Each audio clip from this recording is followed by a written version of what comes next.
How to add another Gmail account in Android. Let's get started.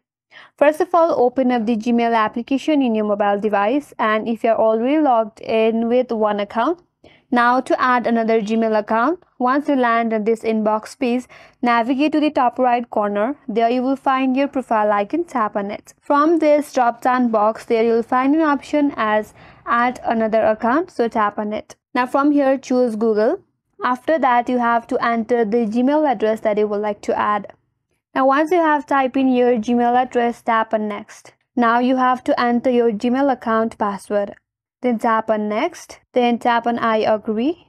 You can simply ignore this page and tap on not now. And with that, you have added another Gmail account in your Android device.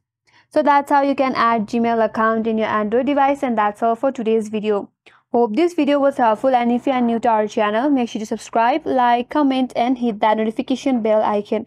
Thanks for watching, and I will see you on next video.